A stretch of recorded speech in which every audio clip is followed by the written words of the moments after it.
Me llamo Sabina León Guzmán, vengo de México.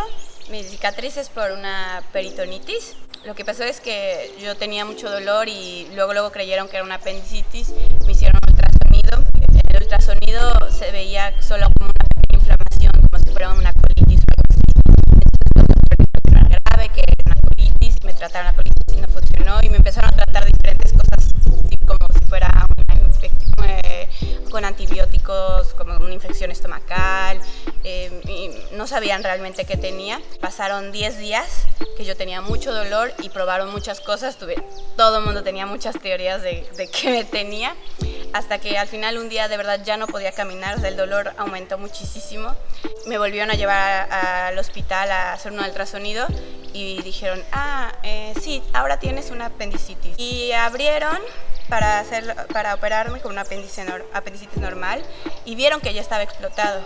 Bueno, en ese momento se dieron cuenta que era mucho más grave, que yo estaba a punto de morir.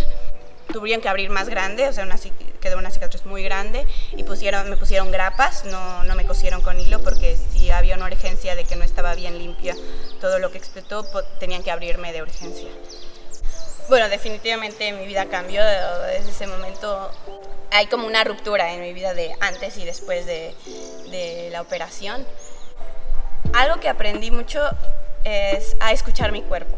Cuando tuve la apendicitis, los 10 días que yo tenía muchísimo dolor, yo sabía que había algo más, pero como los doctores me decían, no, tranquila, con medicamento va a pasar, es algo normal, mi cuerpo me estaba diciendo otra cosa, porque el dolor es una señal de auxilio. El cuerpo te está diciendo que algo está mal, que tienes que reaccionar. Me cuesta mucho medir hasta dónde, qué tanto dolor puedo aguantar y seguir, pero hay un punto donde dices, esto es mucho dolor, tengo que parar.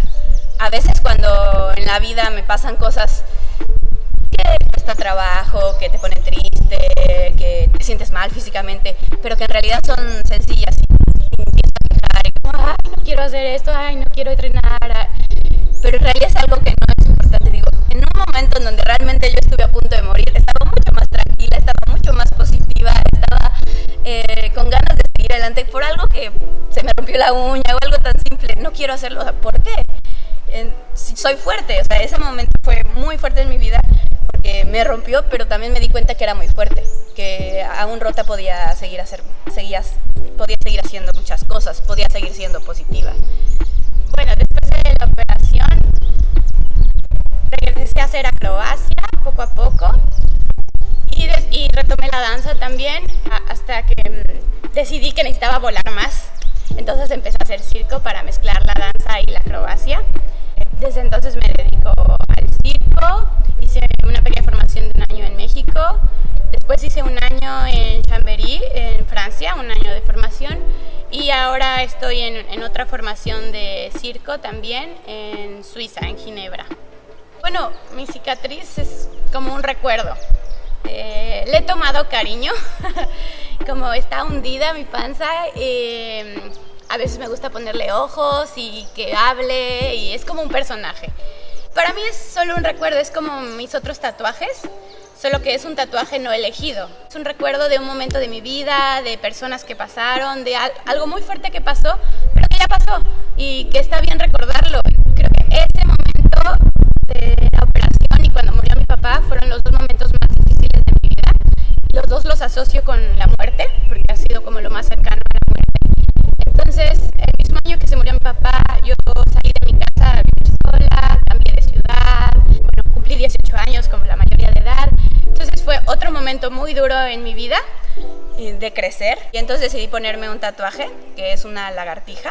En mi región le decimos cuija, que son las pequeñas lagartijas como blancas que hacen como que dan besitos, y esas se comen a los alacranes. Entonces en mi casa había muchas y no las matábamos, estaban adentro de la casa porque se comen a los alacranes, entonces nos protegen. Entonces para mí es como mi animal protector, representa como que mi familia siempre me acompaña aunque no esté, y las cuijas que son de mi casa me acompañan a donde sea, y lo puse junto a la cicatriz como si pueda entrar y salir de la cicatriz, porque son los dos momentos más fuertes de mi vida, pero que finalmente salí, estoy bien. Es una una marca única en tu cuerpo. Y hay que como quererlo, así como queremos nuestras rodillas, como nos gusta tal vez los dedos, no sé. Me sirvió como crear un personaje con la cicatriz, jugar con ella, bromear, hacer muchas bromas. Cuando me preguntan qué te pasó, digo, ay, me peleé con un cocodrilo. Cuando pasa algo pequeño de mejoría, tomarse el tiempo de disfrutar ese momento de que estás mejor, disfrutar ese momento, porque es una ganancia. Si solo vemos el lado malo, solo el lado negativo, va a ser muy duro. En cambio, si cada día notas la mejoría de un pequeño paso, va a ser un proceso de solo ganar, de todo el tiempo evolucionar. Creo que una manera también de sobrepasarlo es compartirlo. Siempre hablarlo, decir cómo te sientes o cómo te sentías, platicar la historia. Siempre te vas a encontrar a alguien que se interese, sea de la parte chistosa o sea de la parte dolorosa, o alguien que se identifique con tu historia y sí, a mí también me pasó eso, y también le va a ayudar a esa persona a compartirlo.